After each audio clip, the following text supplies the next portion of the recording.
Well, hello and welcome to the United States Energy Association's CEO Corner, where we feature the CEOs of some of our member organizations to talk to them about their organizations and issues of today. And today we're really delighted to have the president and CEO of the Large Public Power Council, LPPC, Tom Falcone.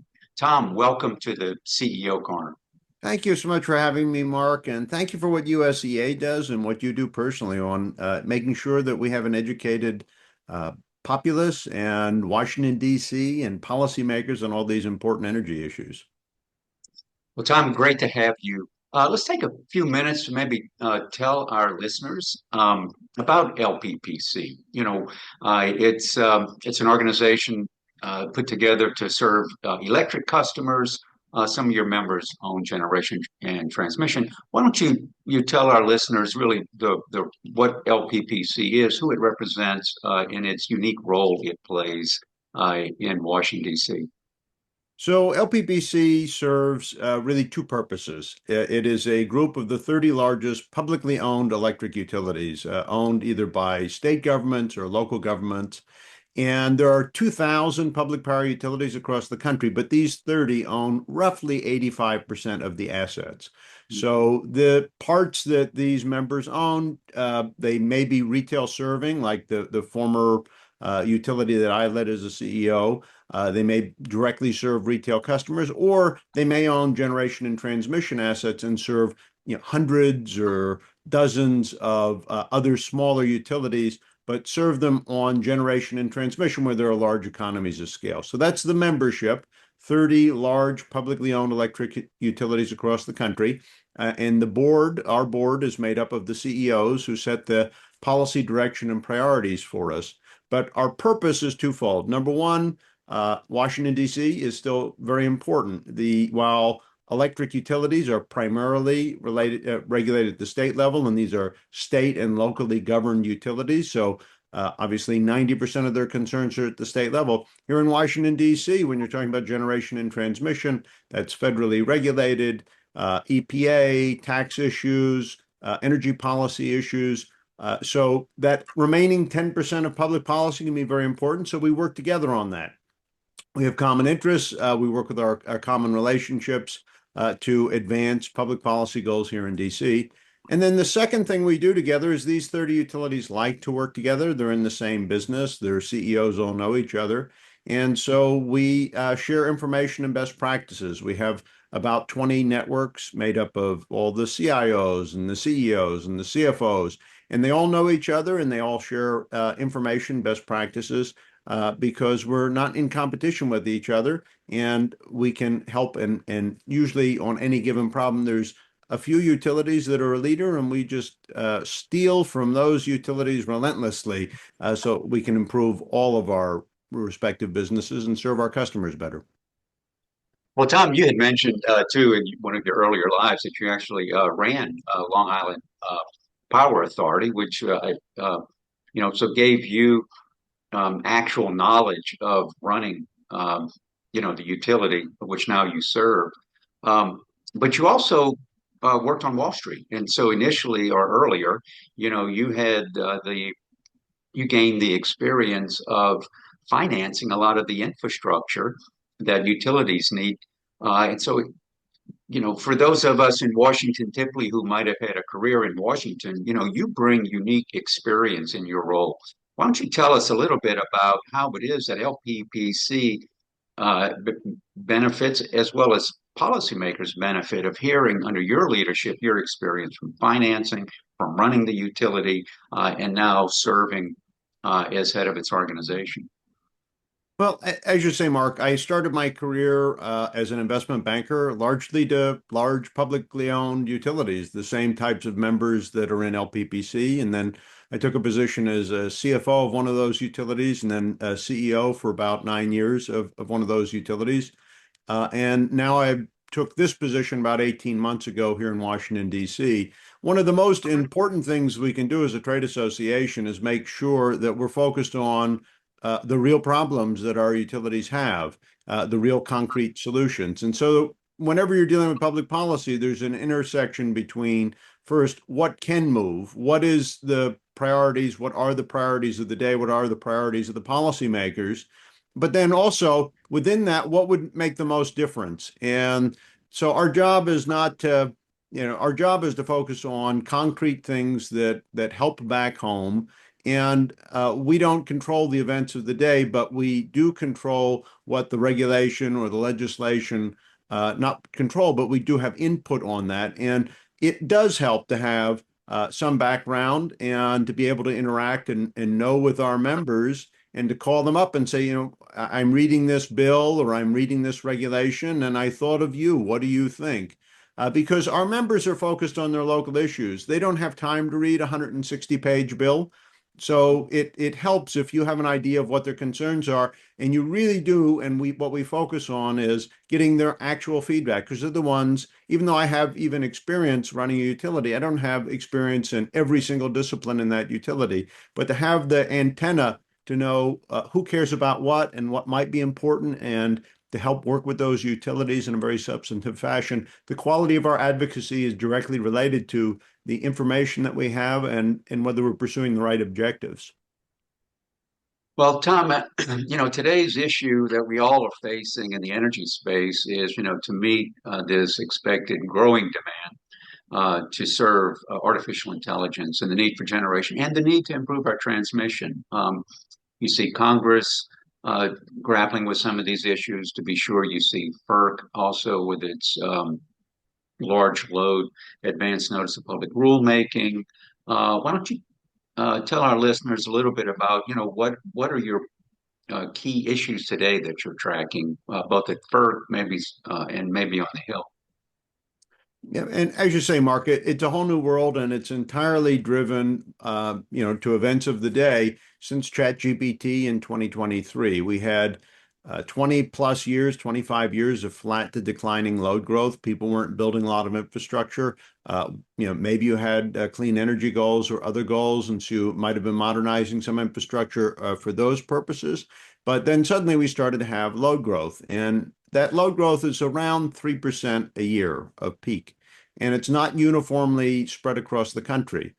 And 3% may not sound like a lot, but when your supply chain and your workforce, your engineering, your planning was all set for zero, and then it goes to 3%. And when you're in a long life infrastructure business where it takes 6, 7 years to design, permit, and construct anything, if you get surprised on demand, it means you're going to be in a catch-up situation. And so that's the issue in the industry. And like I said, it's not evenly spread across the industry. We still have some parts of the country that have relatively flat loads, and then other parts of the country where we have utilities that need to double in size over the next 7 to 10 years. And imagine you're a utility that you spent 100 years getting to a certain size, and now over the next 7 years, you need to double. That's quite a challenge. So, as you would expect, the policy issues of the day, the ones that are driving the agenda, and rightly so, it's important to meet the energy needs of America, are how do you, with this surprise and rather significant load growth, how do you scrape the barnacles off policy processes? How do you look at what's hindering meeting that demand, and what can we do about it in Washington, D.C. or back home? So things that we're paying attention to, obviously permitting reform is a topic of the day. And to the extent that you're building a project and it takes, let's say 7 years, you're going to spend at least 3 or 4 of that years in permitting. So if you can shorten that process, that will obviously help. Other things, we had utilities that were expecting to retire resources because they had other resources coming online. Some of those retirements, given the large load growth and the challenge of meeting it, some of those retirements are naturally being delayed.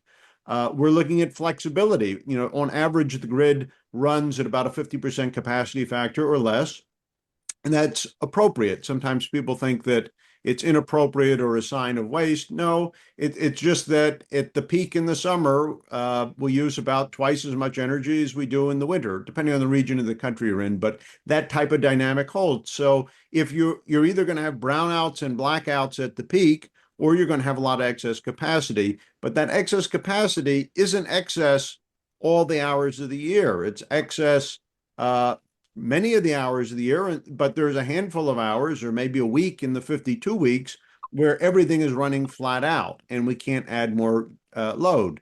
And so you see a lot of reliability issues. And by reliability in this case, we mean forecasts of energy demand that we don't have sufficient supply for. And people often worry about that. The one thing I would say about it, though, is no one in the electric industry is going to collect or connect load that it can't serve. And so, not blackouts and brownouts, but insufficient supply. And that's still a problem. But imagine you can get a little more flexibility out of that supply. You may be able to connect that load faster. What if that data center, even though the economics of it, the data center would prefer to run, what if you needed them to, they could turn off in those peak moments when you need them? Could you connect them faster? Could you supply most of their energy needs, if not all? So we're working through issues at FERC around flexibility. And that is a relatively new concept. And like I said, demand response is not a new concept, but the fact for these data centers and how you would do that, generally speaking, they don't want to be flexible. They want energy. They have a very large investment.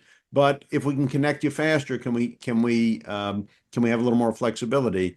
There's a whole host of issues. I could just keep going, but the order of the day is those types of issues. How do we connect load faster? How do we maximize our resources? And you could go through issues at FERC, at EPA, at Treasury, issues of market design, and don't forget about the states, because in our construct, the states govern resource adequacy and retail rates, and they're taking a lot of action that will help us have better forecasts and more long-term commitments and helping to ensure affordability, which is to say that if we're building a lot of new infrastructure to meet, new customer demand, the new customers need to pay for that new infrastructure. We shouldn't be raising rates to the existing customers. And so those types of issues are also being dealt through. None of them are really new. They're all things we've done before.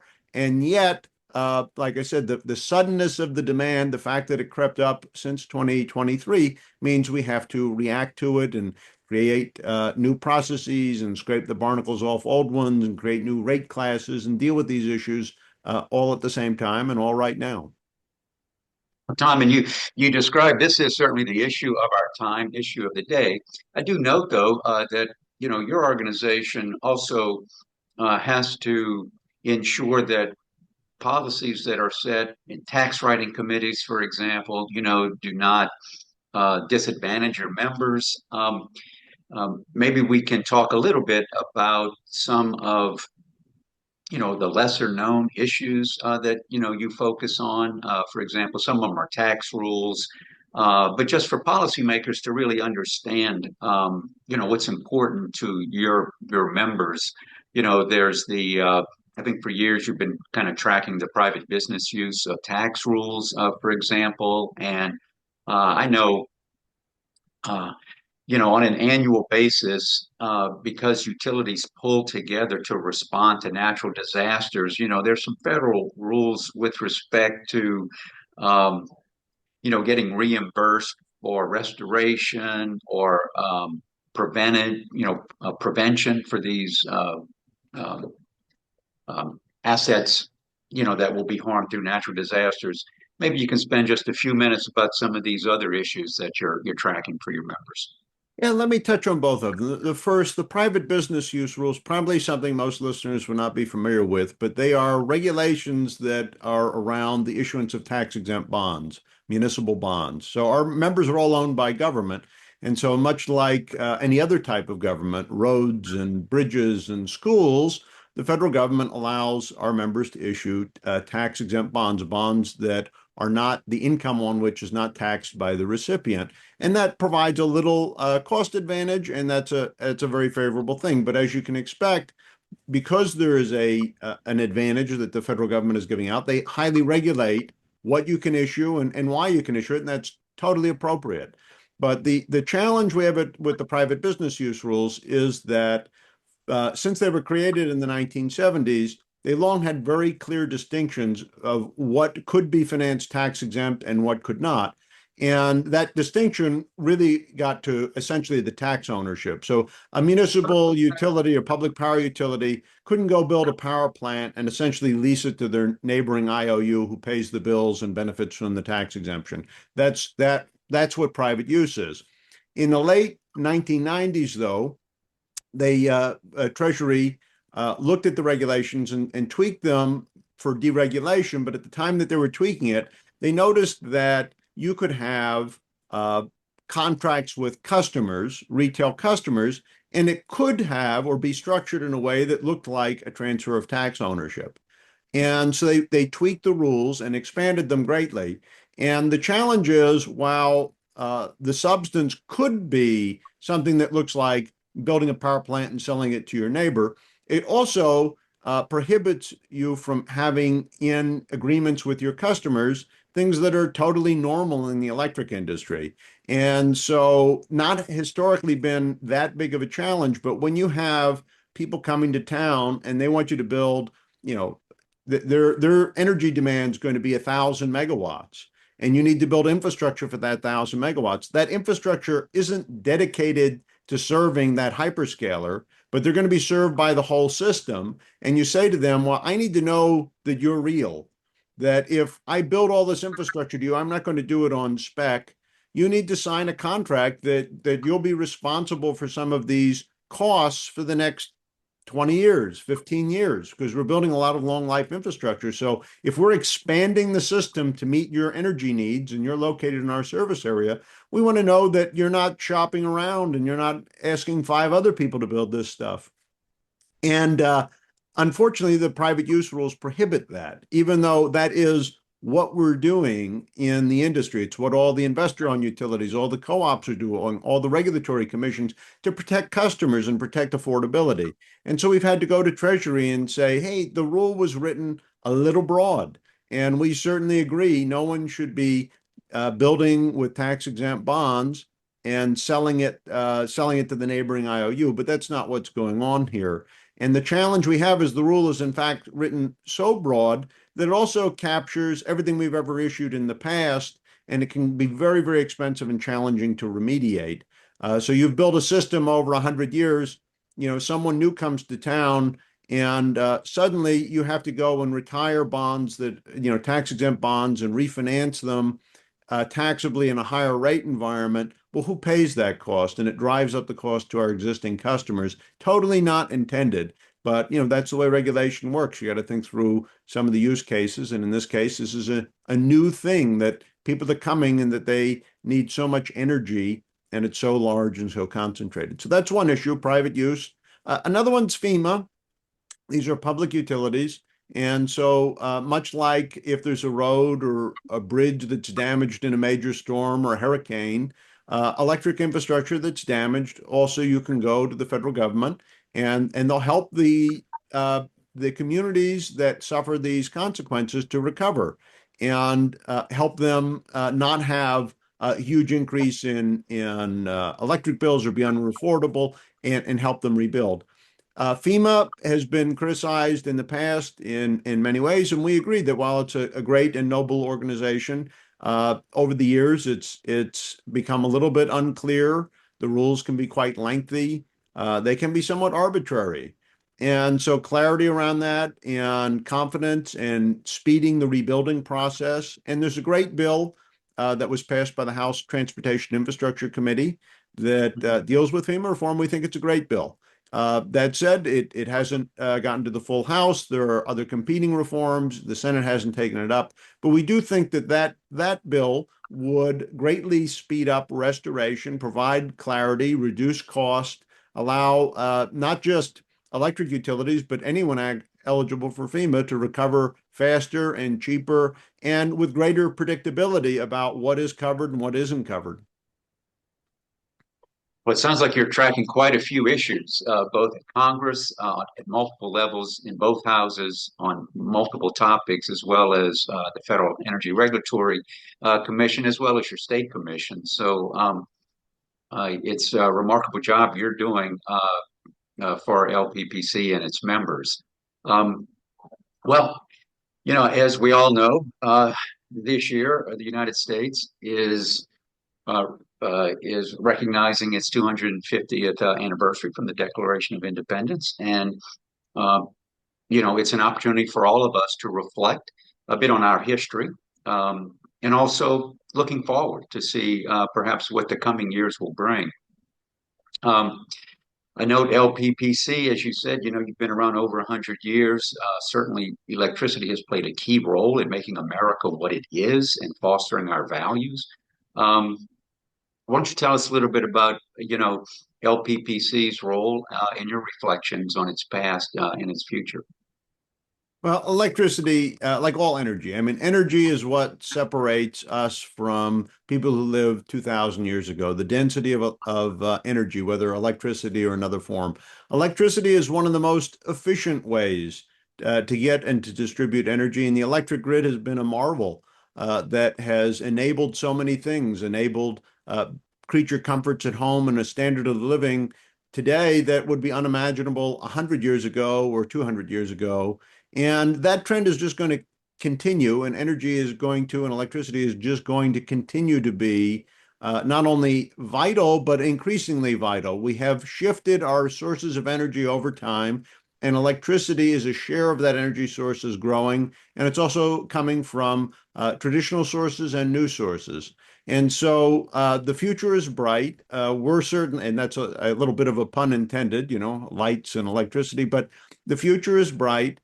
We're doing an awful lot, and we see what it enables, including what we just talked about, AI, which is the next transformational technology, but is a huge user of electricity.